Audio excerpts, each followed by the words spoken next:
नारद जी दासी पुत्र क्यों बने, ये कथा हमें समझ नहीं आई, थोड़ा विस्तार करिए।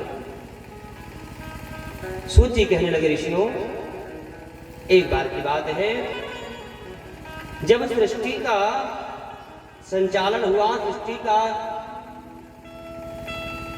भगवान ने विस्तार किया, सृष्टि को बनाया, उस समय भगवान नारायण की नाभि से भगवान कमल, कमल से ब्रह्मा, और ब्रह्मा को आदेश मिला तुम संसार को बनाओ।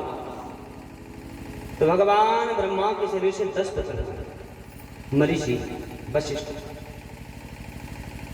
दक्ष, नारद, वशिष्ठ, पुलह, ऐसे 10 बेटे हुए। ब्रह्मा जी ने सब बेटों को कहा विवाह करके संतान उत्पन्न करो। 9 भाई ने कर लिया, पर नारद जी ने विवाह नहीं किया। नारद जी को लगा कि भाई विवाह करूंगा, पत्नी परिवार मोह माया में फंस जाऊंगा, भजन नहीं हो पाएगा। तो नारद जी ने विवाह नहीं किया और बस नारायण नारायण नारायण 24 घंटे नारद जी नाम लेते हैं। तो भगवान ब्रह्मा जी को क्रोध आया, दिन भर बस गाते बजाते रहता है, यही काम आएगा। सृष्टि निर्माण करना चाहिए तो वो कर नहीं रहा है। श्राप दे दिया भगवान ब्रह्मा जी ने नारद जी को, दिन भर गाते बजाते रहता है। जब श्राप देता हूं, आज के बाद तो गाने बजाने वाला गंधर्व ही हो जाएगा। जैसे ही ब्रह्मा जी ने नारद जी को श्राप दिया तो गंधर्व हो जाएगा।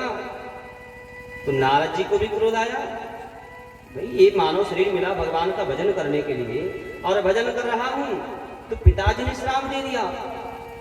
नारद जी को भी क्रोध आया और नारद जी ने भी क्रोध में आकर के भगवान ब्रह्मा को श्राप दे दिया, मैं भी तुम्हें श्राप देता हूं, आज के बाद तुम्हारी कोई पूजा ही नहीं करेगा, तुम्हारा एक भी मंदिर नहीं होगा। श्राप दे दिया। और इसीलिए आज भगवान ब्रह्मा का कहीं किसी भी गांव में कोई मंदिर नहीं है। शिव शंकर जी के कई मंदिर मिल जाएंगे गांव में, 2-2 4-4 मंदिर मिल जाएंगे, देवी जी का मंदिर है, लेकिन भगवान ब्रह्मा का कोई मंदिर नहीं। क्यों? नारद जी ने श्राप दिया है। और कहते हैं भगवान ब्रह्मा को यही श्राप 2 बार लगा। एक बार यही श्राप माता सरस्वती ने भी भगवान ब्रह्मा को दिया कि कोई तुम्हारी आज से पूजा नहीं करेगा, आज से तुम्हारा कोई मंदिर नहीं होगा। एक बार भगवान ब्रह्मा जी यज्ञ कर रहे थे, तो यज्ञ की पूरी तैयारी हो गई और भगवान ब्रह्मा ने कहा कि सरस्वती को, देवी तुम जल्दी तैयार होकर के आ जाओ, यज्ञ में बैठना है। मां सरस्वती यज्ञ की तैयारी के लिए जब निकली तो थोड़ा आने में लेट हो गई मां सरस्वती। ब्राह्मणों ने कहा ब्रह्मा जी अगर मां सरस्वती समय पर नहीं आई तो मुहूर्त चूक जाएगा, और बिना मुहूर्त के यज्ञ भी करेंगे तो क्या लाभ होगा उसका। कोई व्रत अनुष्ठान नियम पूर्वक और मुहूर्त पर होना चाहिए तो फलदायी होता है। ब्रह्मा जी ने कहा मैं बोल तो दिया हूं, देखो और थोड़ी देर देख लो। लेकिन मां ब्रह्माणी जो है आने में बहुत लेट हो गई और यज्ञ का जो मुहूर्त था, मुहूर्त निकलने लगा।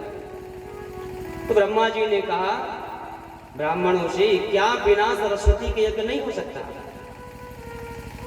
ब्राह्मण ने कहा नहीं, पत्नी के स्थान पर कोई स्त्री तो होना चाहिए।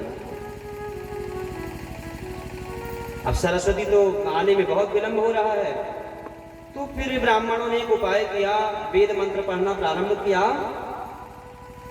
और गाय के सामने वेद मंत्र पढ़ने लगी तो गाय के मुख से एक कन्या उत्पन्न हुई। वेद मंत्र के द्वारा कन्या उत्पन्न हुई, इसलिए नाम उनका हुआ वेद माता गायत्री। बोलिए गायत्री माता। मां गायत्री प्रकट हुई है गाय के मुख से वेद मंत्र द्वारा, और माता गायत्री को मां सरस्वती की जगह पर ब्रह्मा जी के बगल में बिठाया गया और गठबंधन करके, और मां सरस्वती की जगह गायत्री को बिठाकर ब्रह्मा ने यज्ञ को पूरा कर दिया। जैसे ही यज्ञ पूरा हुआ, शंख ध्वनि हुई और मां ब्रह्माणी मां सरस्वती दौड़ करके आई, आकर के देखा तो यज्ञ पूरा हो गया। तो मां सरस्वती को बड़ा क्रोध आया ब्रह्मा जी पर, जरा इंतजार नहीं कर सकते थे। मेरी जगह एक दूसरी स्त्री को तुमने बिठा दिया। और नाराज होकर के मां सरस्वती ने भगवान ब्रह्मा को श्राप दे दिया, आज के बाद तुम्हारी कोई पूजा नहीं करेगा, कोई मंदिर नहीं होगा तुम्हारा, श्राप दे दिया। लेकिन बाद में माता सरस्वती को थोड़ा लगा कि भाई मैंने पति को श्राप दे दिया, कोई पूजा नहीं करेगा तो मेरे जो पति हैं तो लुप्त ही हो जाएंगे, ब्रह्मा भी कोई देवता है, लोगों को पता ही नहीं चलेगा। तो मां ब्रह्माणी ने कहा कि मुख से श्राप निकल गया गुस्से में आकर के, लेकिन मैं श्राप में थोड़ा परिवर्तन करती हूँ, तुम्हारा एक मंदिर बन जाएगा। कब? जब तुम किसी कन्या का कन्यादान करोगे।